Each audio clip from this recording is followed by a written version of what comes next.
कैसे हैं आप लोग? बढ़िया। अच्छा, तो आज हम शुरू करेंगे अपना नेक्स्ट चैप्टर जिसका नाम है एसिड बेस एंड सॉल्ट।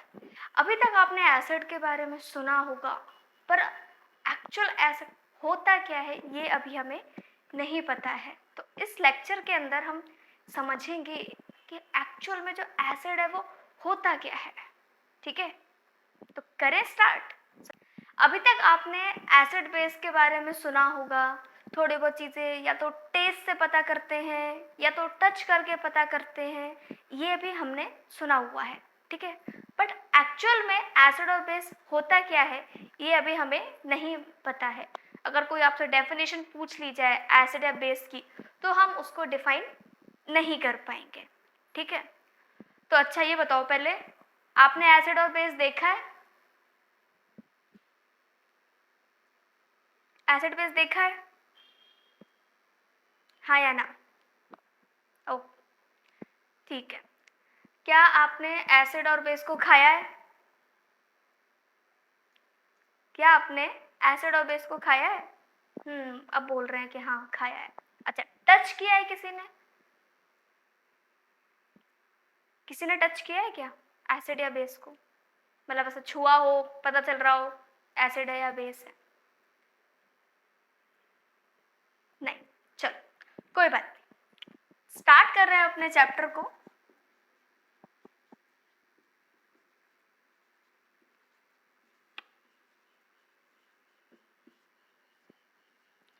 तो सबसे पहले हम ये पता करेंगे, मैम मुझे कुछ ऐसा बता दो कि मुझे पता चल जाए कि ये एसिड है और ये बेस है। उसकी प्रॉपर्टीज पढ़ने से पहले, एसिड और बेस की डेफिनेशन पढ़ने से पहले हम क्या पढ़ेंगे? हम ये पढ़ेंगे कि एसिड और बेस को हम पता कैसे करते हैं। कि मुझे कुछ ऐसा बताओ जिससे मुझे पता चल जाए कि ये एसिड है और ये बेस है। ठीक है, उसके लिए हम बात करते हैं इंडिकेटर्स की। नाम सुना है किसी ने indicator?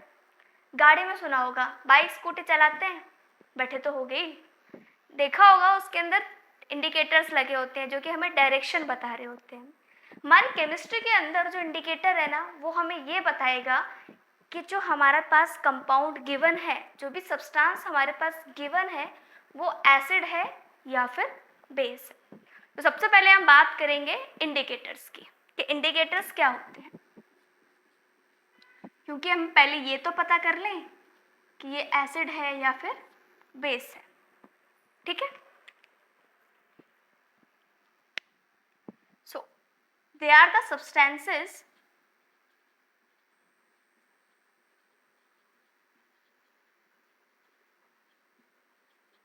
which indicates whether the compound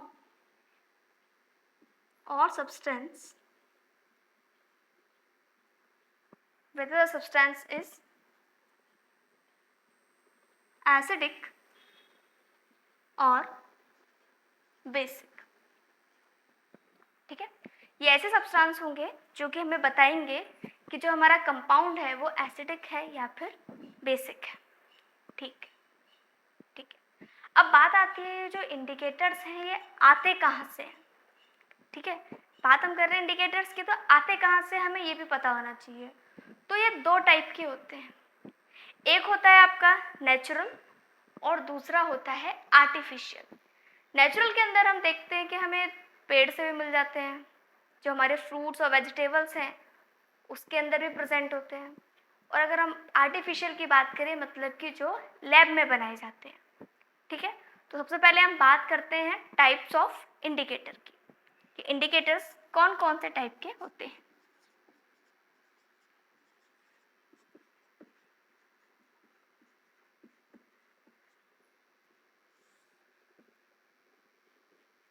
एक है आपका नेचुरल, दूसरा है आर्टिफिशियल। ओके, इसके अंदर हम बात करेंगे कि कौन कौन से हैं हमारे जो नेचुरल इंडिकेटर के अंदर आते हैं। ठीक है, तो सबसे पहला है आपका लिटमस। ये लिटमस का नाम आप बहुत लोगों ने सुना होगा। आप स्कूल में कभी कभी खेल खेल में भी देखा होगा, कभी चुपके से साइंस लैब में जाने का मौका अगर मिल जाता है तो वहाँ पर एक पेपर जैसा हमें दिखाई देता है, ठीक है। फिर हम उसको पानी में डाल के देखते हैं, स्कूल के पानी में जाके डालेंगे, घर पे आएंगे वहाँ पानी में डाल के देखते हैं, जो भी चीज़ें हमें मिलती हैं हम उसके अंदर उसको टेस्ट करना स्टार्ट कर देते हैं। तो आपने देखा होगा एक ऑरेंज कलर का पेपर आप लोगों ने देखा है, उसी को हम बोलते हैं लिटमस पेपर। आता कहाँ से है? एक लाइकेन नाम का प्लांट होता है। क्या होता है? लाइकेन। ये एक प्लांट का नेम है, उससे हमें मिलता है लिटमस पेपर। और ये आपको बताएगा कि जो सब्सटेंस है वो एसिड है या फिर बेसिक है। ओके, नेक्स्ट है टर्मरिक, हल्दी, सबने सुना होगा, ठीक है। नेक्स्ट है रेड कैबेज। कैबेज सुना है ना, पत्ता गोभी यार, खाते हैं, सर्दियों में बहुत आती है। तो उसी में एक आती है रेड कैबेज। क्या आता है? रेड कैबेज, ठीक है। एक आता है आपका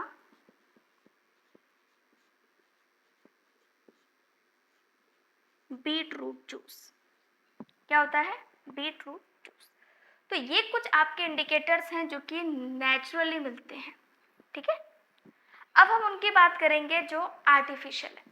तो दो टाइप के होते हैं आपके आर्टिफिशियल, एक होता है फिनोल्फ्थालीन और दूसरा होता है मिथाइल ऑरेंज।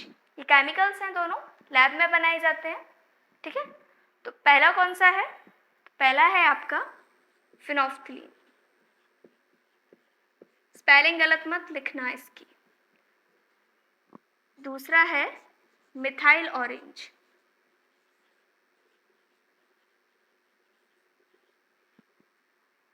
ओके, अभी आपके मन में आ रहा होगा कि फिनोल्फ्थालीन कैसा होता है, मिथाइल ऑरेंज कैसा होता है, हमने देखा नहीं है, तो उसके आप टेंशन मत लो, ठीक है।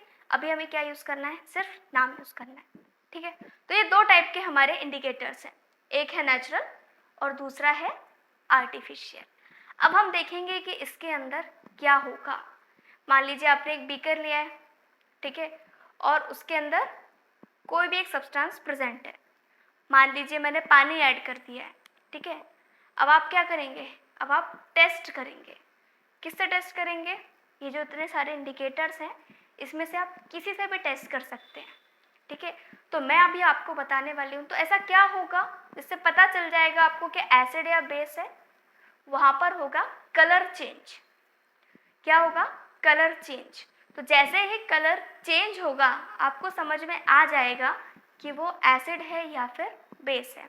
तो अभी हम एक टेबल बनाएंगे और उसमें हम इंडिकेटर्स लेंगे, सारे एसिडिक सॉल्यूशन लेंगे और बेसिक सॉल्यूशन लेंगे और उनका कलर मेंशन करेंगे, ठीक है। तो पहले ये बना लीजिए, इसके बाद हम बनाते हैं टेबल। यहाँ हम लिखेंगे इंडिकेटर्स, यहाँ हम लिखेंगे colour in the natural form,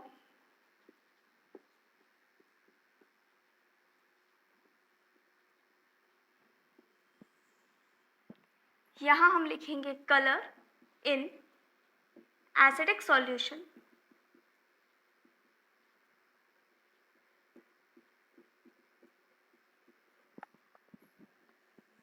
और यहाँ आएगा कलर इन बेसिक सॉल्यूशन।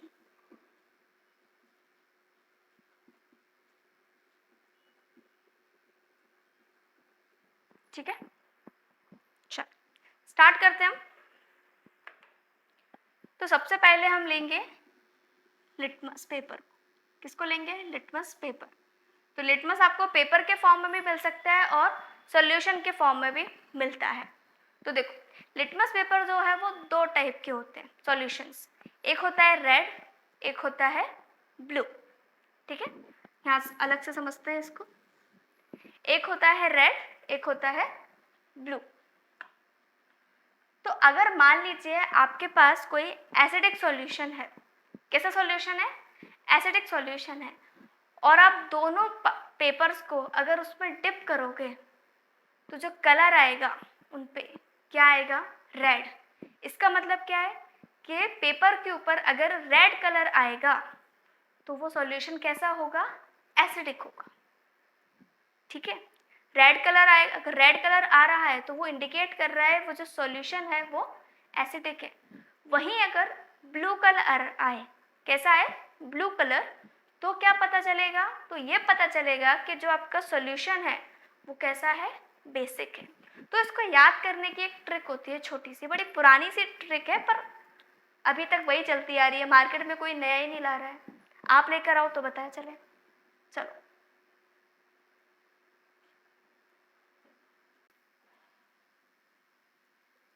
देखो मैंने ना यहाँ पर दो नाम लिखे हैं, एक है अनिल, दूसरा है वरुण। मुझे पता है वरुण की स्पेलिंग वी से आती है, पर अभी मुझे बी काम में आ रहा है, इसलिए मैंने वरुण लिखा है। मेरी मर्जी, मैं वी लिखूं या वी लिखूं। अब देखो, अगर एसिड है सॉल्यूशन, सॉल्यूशन कैसा है? अगर एसिडिक है तो जो आपका लिटमस पेपर है वो नीले से लाल में कन्वर्ट हो जाएगा। कैसा हो जाएगा? नीले से लाल में, मतलब ब्लू टू रेड, उसको हमने हिंदी में बोल दिया, याद करने में थोड़ा सा इजी रहता है। ठीक है, क्या हुआ? नीले से लाल में कन्वर्ट हो गया। तो क्या पता चलेगा कि वो सॉल्यूशन कैसा है? एसिडिक है। ठीक है, अब देखो बी का मतलब यहाँ पर है बेस। अगर सॉल्यूशन बेस है तो वो रेड से नीला हो जाएगा, रेड से नीला हो जाएगा। तो सॉल्यूशन कैसा है आपका? Basic solution. ठीक है, तो ये छोटी सी ट्रिक है जिससे आपको याद रहेगा कि एसिड है तो रेड में कन्वर्ट हो जाएगा और बेस है तो ब्लू में कन्वर्ट हो जाएगा। ठीक है, तो देखो अगर मैं इस लिटमस पेपर की बात करूं या लिटमस सॉल्यूशन की बात करूं तो इसका जो नेचुरल कलर होता है वो होता है पर्पल कलर का। कैसा होता है? पर्पल। ठीक है, अब मुझे बताओ, अगर एसिडिक सॉल्यूशन में वो डला हुआ है तो किस में कन्वर्ट हो जाएगा? रेड में। कैसा हो जाएगा? ब्लू से रेड में चला जाएगा। और बेसिक सॉल्यूशन में कैसा हो जाएगा? रेड से ब्लू। बहुत बढ़िया, रेड से ब्लू। ठीक है, चलो सेकंड की बात करते हैं।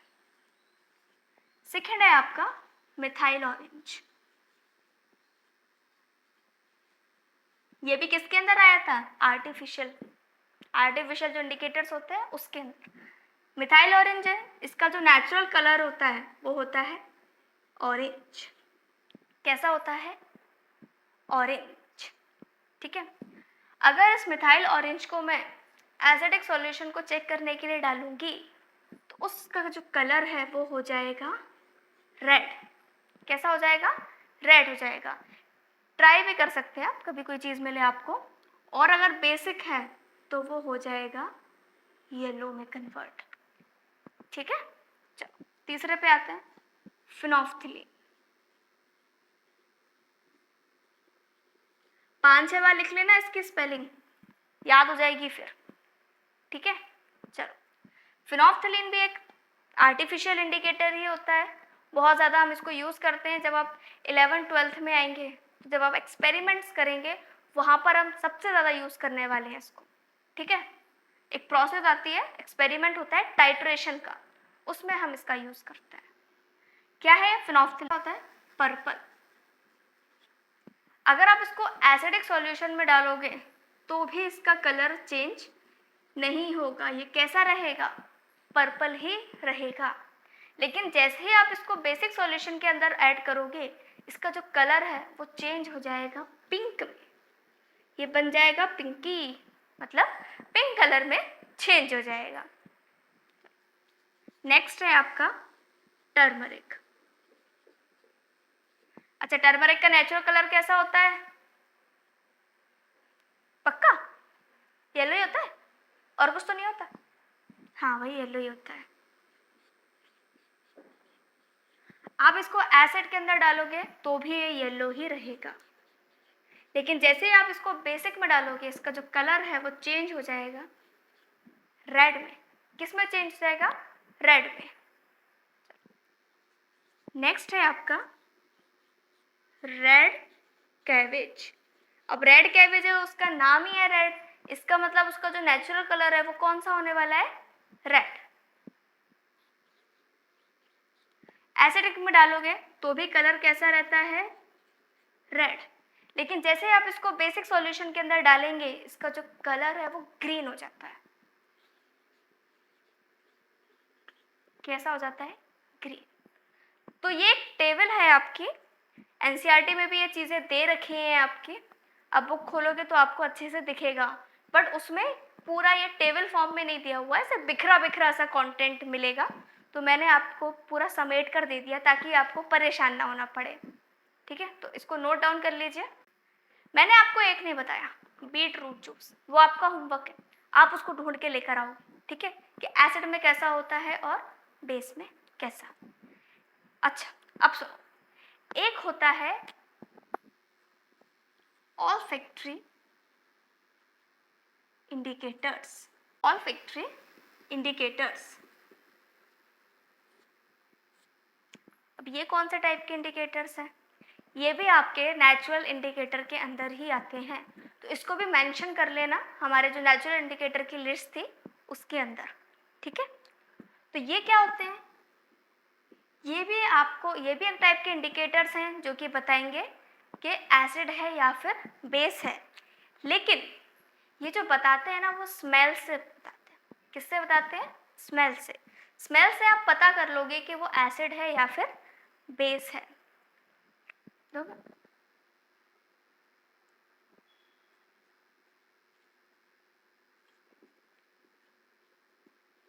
They indicates the substance whether acidic or basic by their smell। किससे बताएंगे? वो स्मेल से। ठीक है, तो इसके अंदर 3 आते हैं।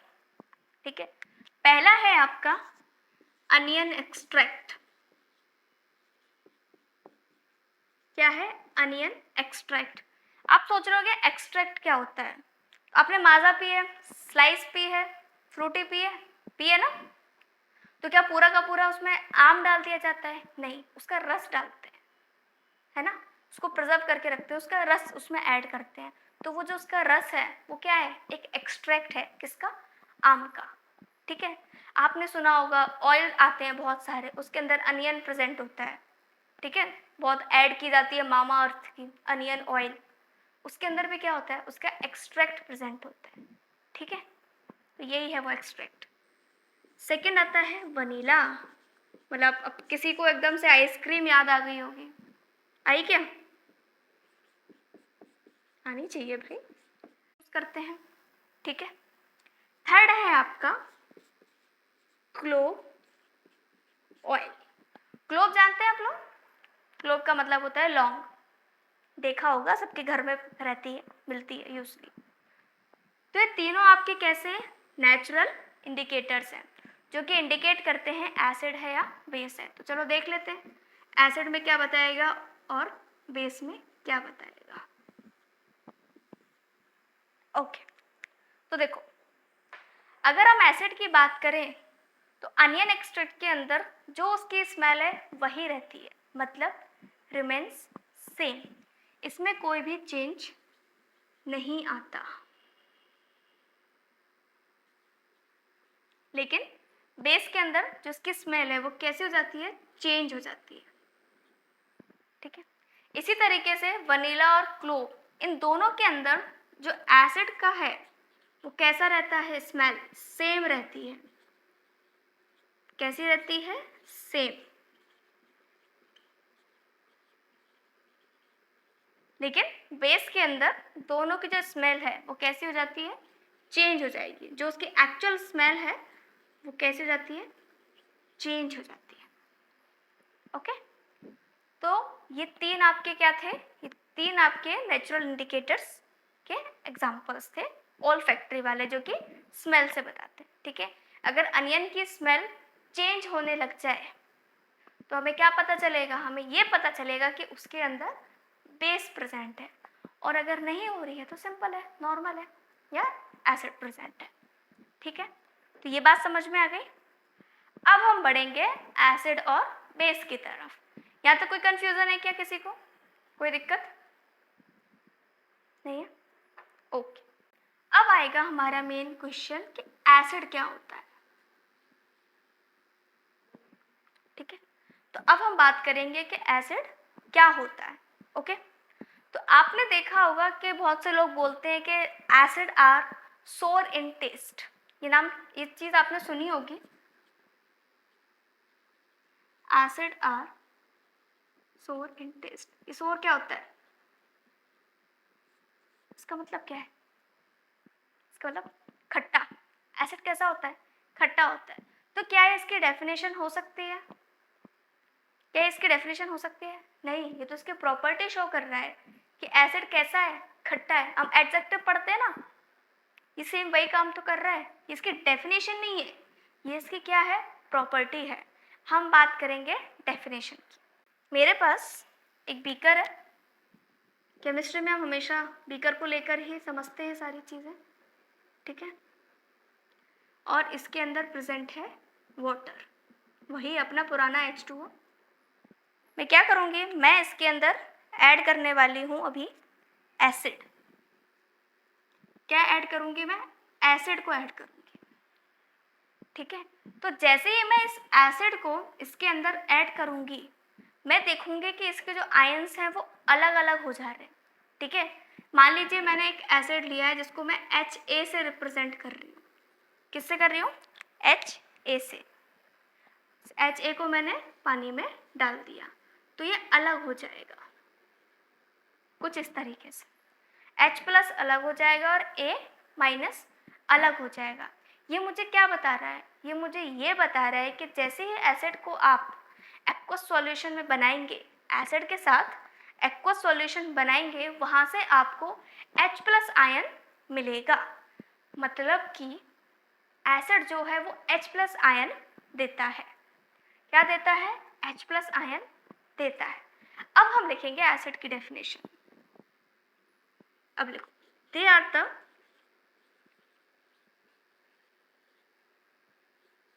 Chemical substances. एसिड कैसा है? एक केमिकल सब्सटेंस है विच फर्निश, या इसी को हम रिलीज भी बोलते हैं, विच फर्निश और रिलीज द H+ आयन। क्या देगा वो? H+ आयन देगा। उसको हम क्या बोलेंगे? एसिड। ये है आपकी एसिड की डेफिनेशन। अब आप कहीं चले जाओ, 11th क्लास में चले जाओ, 12th क्लास में चले जाओ, सब जगह आपको यही डेफिनेशन मिलेगी एसिड की। अब हम वो वाली बात नहीं करते कि एसिड आर सोर इन टेस्ट। ठीक है, वो डेफिनेशन नहीं चलती है, अब ये डेफिनेशन चलेगी कि ये कैसा है? ये केमिकल सब्सटेंस है जो कि आपको H+ आयन देगा। ठीक है, ये सारी बातें हम प्रॉपर्टीज़ के अंदर करेंगे, जब हम प्रॉपर्टीज़ पढ़ेंगे अभी उसके अंदर बात करेंगे। ठीक है, अच्छा मैम अगर बेस हो वहाँ पे तो बेस क्या करेगा? चलो बेस का भी देख लेते हैं।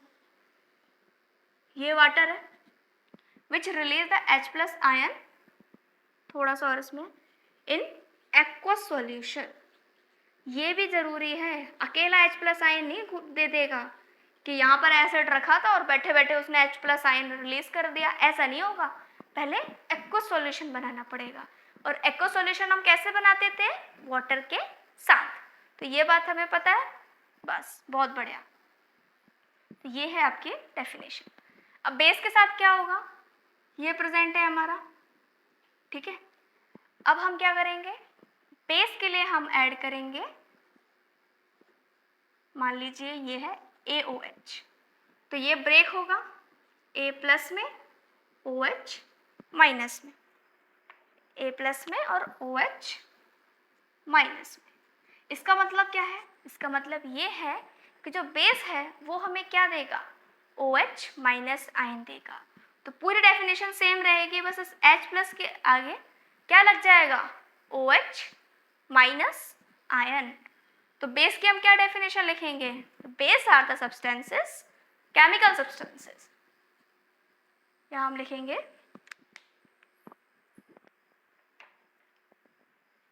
बेस आर द, फटाफट लिख लो आप साथ साथ इसको, are the chemical substance which furnish the OH minus ion in aqueous solution। ठीक है, ये क्या देगा हमें? OH आयन देगा। अभी हम इसकी एग्जाम्पल्स की बात करेंगे। ठीक है, क्या करेंगे? एग्जाम्पल्स की बात करेंगे अभी हम। चलो, इतनी बात समझ में आई कि दोनों के डेफिनेशन जो है वो क्लियर हो गई हमें। ठीक है, अब हम बनाएंगे एक टेबल और एसिड और बेस में कंपैरिजन करते जाएंगे और साथ साथ उसका प्रॉपर्टीज पढ़ते जाएंगे। तो उसको नोट डाउन कर लो आप पहले। चलो, इसके नीचे इनके एक एक रिएक्शन और लिख लेते हैं। आपने सुना होगा एक एसिड का नाम जिसको हम बोलते हैं सल्फ्यूरिक एसिड, बहुत सुना होगा आपने। क्या? सल्फ्यूरिक एसिड, उसका फॉर्मूला होता है H2SO4। ये क्या करेगा? ये सल्फ्यूरिक एसिड जो है वो टूट जाएगा। किस में टूट जाएगा? H+ में और सल्फेट आयन में। ठीक है, तो ये क्या दे रहा है मुझे? H+ आयन दे रहा है। इसका मतलब ये क्या है? ये एक एसिड है। चलो, यहाँ बात कर लेते हैं। आपने सुना होगा सोडियम हाइड्रोक्साइड, इसको मैं ब्रेक करूँगी तो ये कन्वर्ट हो जाएगा Na+ में और OH- में। तो ये मुझे क्या दे रहा है? OH-, मतलब कि ये क्या है? बेस है। ऐसी एक है मैग्नीशियम हाइड्रोक्साइड, ये ब्रेक होगा तो किस में कन्वर्ट होगा? Mg2+ में और साथ में OH- आयन। ठीक है, तो ये है आपके बेस के एग्जाम्पल और ये है एसिड का एग्जाम्पल। और कौन कौन से एसिड के नाम आपने सुने हैं? कोई से एसिड के नाम सुने हैं? अच्छा, किस में प्रेजेंट होता है ये बताओ, थोड़ी सी बात कर ली जाए। किस में एसिड प्रेजेंट होता है? कर्ड सुना है? दही, दही के अंदर एसिड होता है कि बेस होता है? सुना होगा आपने, एसिड होता है दही के अंदर। ठीक है, लेमन, नींबू, नींबू के अंदर भी एसिड होता है। अभी कौन कौन से एसिड होते हैं वो भी मैं आपको भी आगे बताऊंगी। ठीक है, और टमाटर, टमाटर देखा है? उसके अंदर भी क्या होता है? एसिड प्रेजेंट होता है। अच्छा, इनो देखा? इनो, इनो आपका एग्जाम्पल है बेस का। इसी तरीके से एक होता है बेकिंग सोडा, वो भी आपका एग्जाम्पल है बेस का। सोप, जिससे आप नहाते हैं ना, सोप यूज़ करते हैं हम, वो एग्जाम्पल है आपका बेस का। ठीक है, तो ये कुछ एग्जाम्पल्स हैं हमारे एसिड और बेस के। तो अब हम पढ़ते हैं इनकी प्रॉपर्टीज। ये हो गया आपका। नोट्स बनाते जा रहे हो ना साथ साथ? बनाते जाना भाई, आपका ही फायदा है। ये तो सब भूल जाओगे फिर 4 दिन बाद, क्या एसिड था, क्या बेस था, कहाँ से H+ आयन आया, कहाँ से H+ आयन गया, सब भूल जाओगे। चल, यहाँ लिखो एसिड और यहाँ बेस। पहली बात हमने अभी समझ ली थी कि ये क्या देगा? They give H+ ion. ये हमें क्या देगा? H+ ion. और ये हमें क्या देंगे? They give OH- ions. ठीक है, दूसरी बात करते हैं। हमने टेस्ट के बारे में सुना है कि एसिड्स आर, मतलब कि दे आर सोर इन टेस्ट। ये कैसे होते हैं? खट्टे होते हैं टेस्ट में। वहीं अगर मैं बेस की बात करूं तो बेस जो होता है वो कड़वा होता है। कैसा होता है? कड़वा। तो कड़वे को हम इंग्लिश में क्या बोलते हैं? Bitter. So they are bitter in test.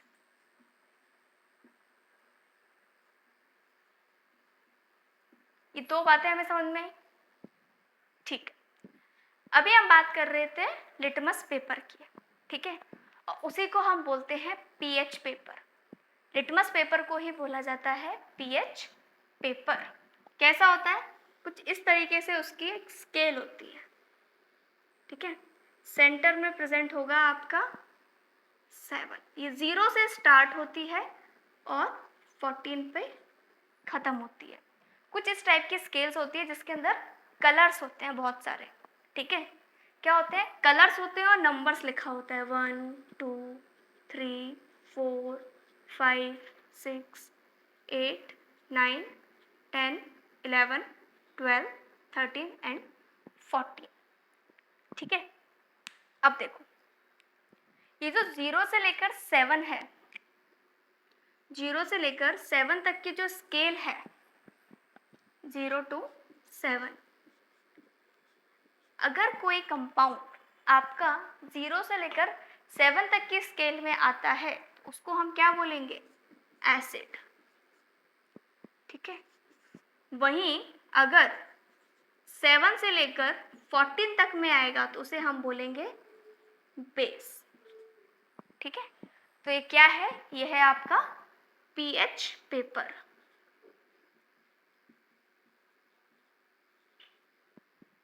ठीक है। चलो,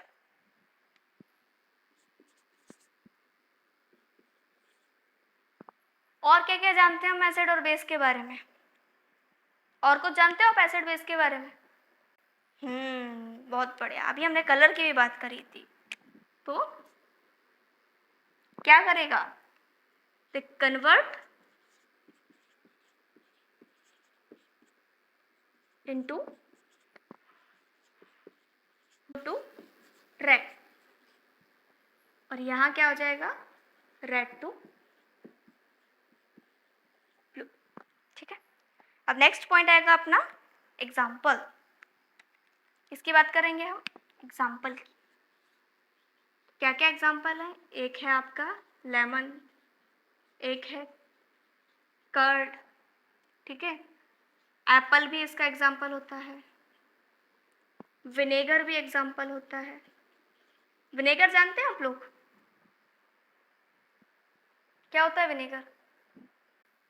अच्छा, यूजुअली हम घरों में उसको सिरके के नाम से जानते हैं। प्रिजर्वेटिव होता है, ये अचार के अंदर भी डाला जाता है ताकि वो लॉन्ग टाइम तक चले, ठीक है। और भी बहुत सारे एग्जाम्पल्स हैं आपके एसिड के, इतने बहुत हैं अभी। चलो, इसकी बात करते हैं। इसके अंदर क्या आएगा? एक अपना सबसे ज़्यादा हम किसके बारे में सुनते हैं? इनो के बारे में। दूसरा क्या है आपका? Baking soda.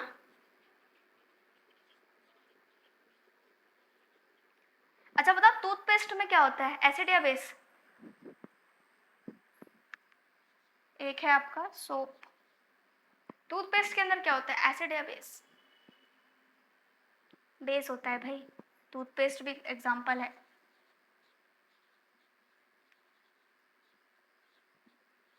ठीक है। तो ये हमारे कुछ एग्जाम्पल्स हैं किसके? एसिड और बेस के। तो इतनी बात समझ में आई? एसिड क्या होता है, बेस क्या होता है, ठीक है। ओके, नोट डाउन करो उसको।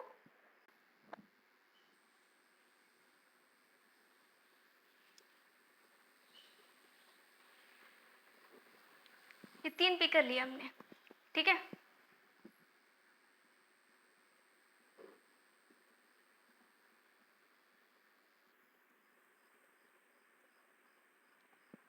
अभी मैं बता देती हूँ कि इनके अंदर क्या क्या है, पर एक बार मैं कभी जो नेक्स्ट एग्जाम्पल होगा उसमें मैं नहीं बताऊंगी, ठीक है। इसके अंदर प्रेजेंट है वाटर, ठीक है।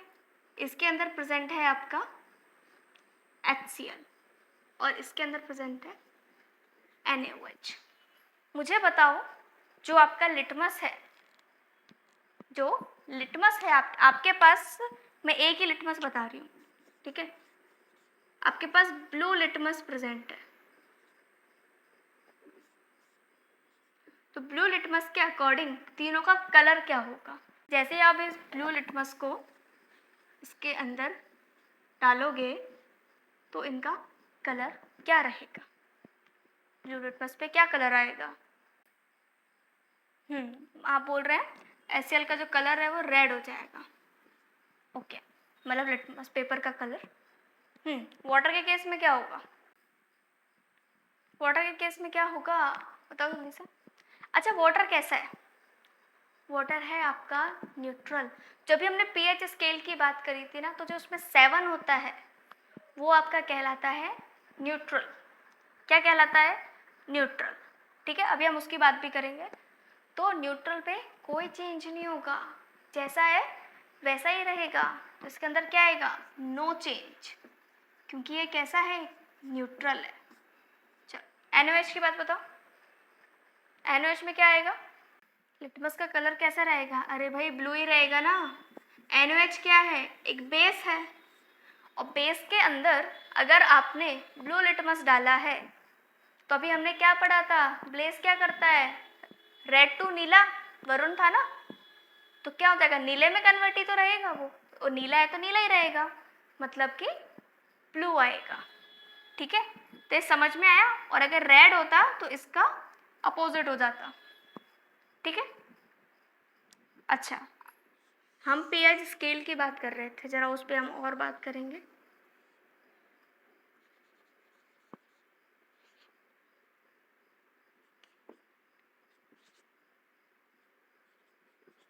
ओके, हमने क्या बोला? 0 से लेकर 7 तक है तो एसिड, और 7 से 14 तक है तो बेस। अच्छा, मुझे एक बात बताओ, मेरे पास 2 पीएच है, एक पीएच की वैल्यू है 2 और एक पीएच की वैल्यू है 6। तो इन दोनों में से ज़्यादा एसिडिक कौन होगा? सोचो और बताओ।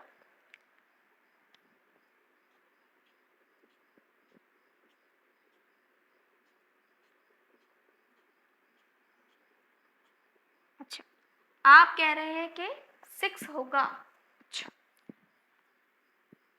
कोई और बता सकता है?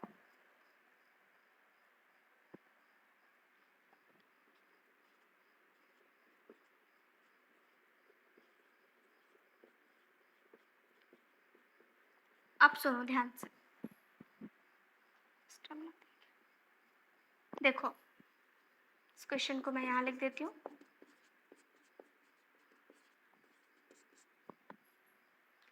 देखो यहाँ पे मैंने क्या बोला कि जो 7 है आपका, ये रिप्रेजेंट करता है न्यूट्रल कंडीशन को। इसका मतलब क्या होगा? ये न्यूट्रल कंडीशन का है, तो इसके जो आसपास के होंगे वो कम एसिडिक और कम बेसिक होंगे। इसका मतलब जब मैं धीरे धीरे धीरे धीरे इस तरफ बढ़ रही होंगी तो मेरा जो एसिडिक कैरेक्टर है वो इंक्रीज हो रहा होगा। लूँ या 7.2 लूँ, दोनों ही कैसे होंगे? Almost near to neutral, neutral के आसपास है। ठीक है, तो मैं क्या कर रही हूँ? मैं धीरे धीरे इस तरफ बढ़ रही हूँ। तो जब मैं इस तरफ बढ़ूंगी तभी तो मेरा एसिडिक कैरेक्टर इंक्रीज होगा। इसका मतलब क्या है कि जो 1 और 2 अगर किसी का है पीएच वैल्यू, इसका मतलब वो स्ट्रॉन्ग एसिड है। कैसे एसिड है? स्ट्रॉन्ग एसिड है। वहीं अगर किसी का 5 और 6 है तो वो कैसे हैं? वीक एसिड हैं। तो ये वाले आपके किसके अंदर आ जाएंगे? इस साइड वाले स्ट्रॉन्ग एसिड के अंदर। समझ में आया ना क्या हो रहा है? उसके आसपास वाला तो न्यूट्रल ही होगा ना।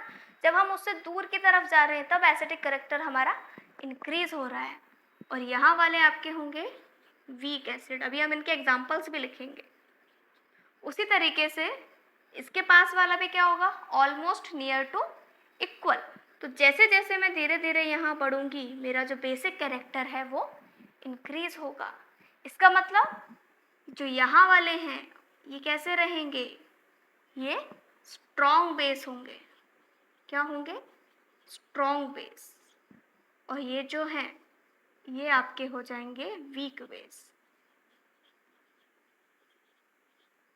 ठीक है, तो स्ट्रॉन्ग क्या है, वीक क्या है, ये समझ में आया और कैसा है? ठीक है, चलो कुछ एग्जांपल्स लिख लेते हैं हम स्ट्रॉन्ग और वीक के। सबसे पहले हम लिखते हैं स्ट्रॉन्ग एसिड।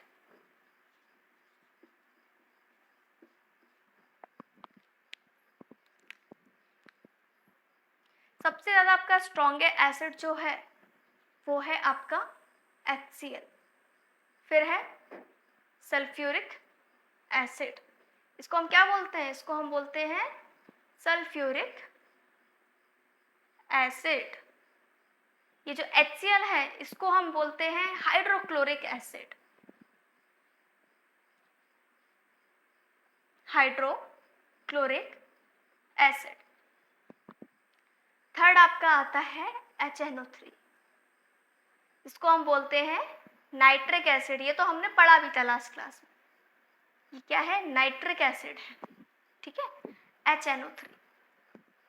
तो ये तीनों आपके कैसे होते हैं? ये तीनों ही आपके स्ट्रॉन्ग एसिड के एग्जांपल्स हैं, ठीक है। अब हम नेक्स्ट की बात करेंगे। अब हम बात करते हैं वीक एसिड की।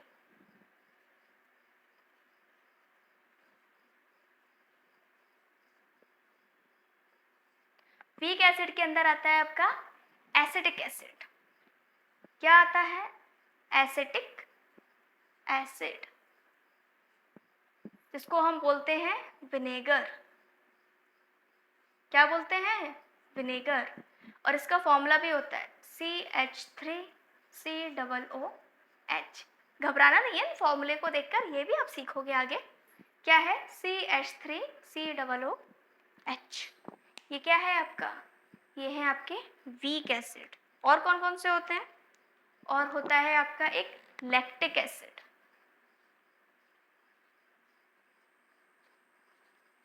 जो कि किस में प्रेजेंट होता है? कर्ड में प्रेजेंट होता है। लेमन में नहीं प्रेजेंट होता है बेटा, लेमन का दूसरा है। ये है लैक्टिक एसिड, जो कि किस में प्रेजेंट होता है? कर्ड के अंदर प्रेजेंट होता है। अभी आएगा आपका वाला साइट्रिक एसिड या सिट्रिक एसिड जिसको हम बोलते हैं। ये किस में प्रेजेंट होता है? लेमन के अंदर तो प्रेजेंट होता ही होता है, ऑरेंज में भी प्रेजेंट होता है, और जितने भी आपके खट्टे फ्रूट्स हैं, खट्टे, उन सब के अंदर सिट्रिक एसिड प्रेजेंट होता है। और मेनली इससे हमें क्या मिलता है? Vitamin C. जितने भी आपके खट्टे फ्रूट्स होते हैं उनसे हमें क्या मिलता है? विटामिन सी, ठीक है। तो जितने भी सोर्सेज हैं विटामिन सी के, उन सब के अंदर आपका साइट्रिक एसिड प्रेजेंट होता है, ठीक है। और भी है, चलो एक और नाम लिख लो, malic acid, formic acid,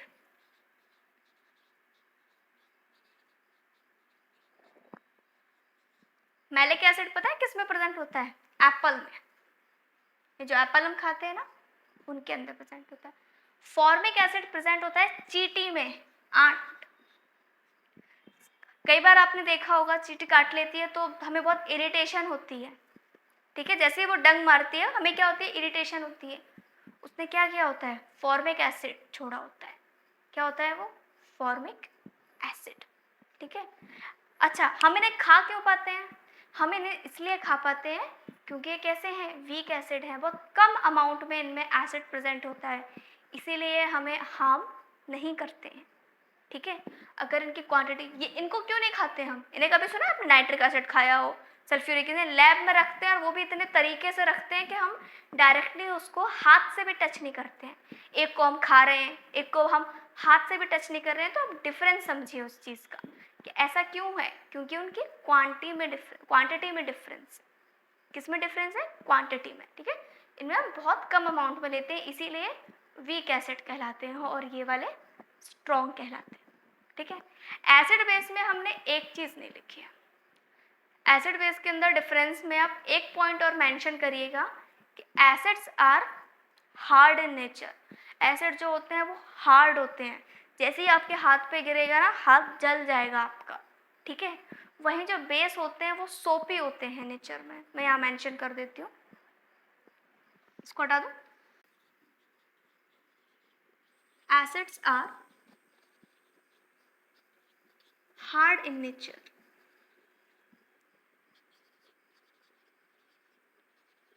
bases are soapy in nature. साबुन देखा है ना, एकदम सॉफ्ट सॉफ्ट सा होता है ना, सॉफ्ट होता है ना, उसके अंदर क्या प्रेजेंट होता है? बेस प्रेजेंट होता है उसके अंदर, ठीक है। चलो, तो ये दोनों मैंने एग्जांपल समझ लिए। अब हम बात करते हैं बेस की। ठीक है, तो बेस के कुछ एग्जांपल्स और देख लेते हैं हम फटाफट। तो पहले हम स्ट्रॉन्ग बेस की बात करते हैं और फिर हम बात करेंगे वीक बेस की। स्ट्रॉन्ग के अंदर आता है आपका, अभी मैंने बताया था, सोडियम हाइड्रोक्साइड। क्या है ये? Sodium hydroxide.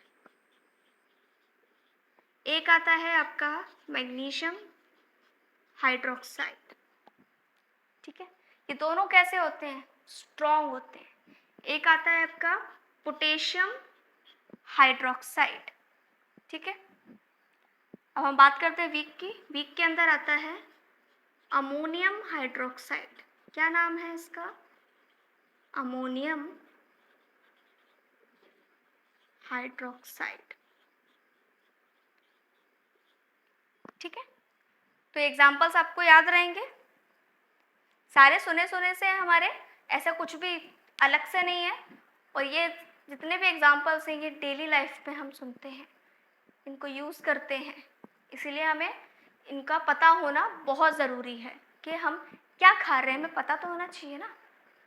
तो ये कुछ एग्जाम्पल्स हैं आपके हार्ड और बेस, सॉफ्ट, एसिड और बेस के।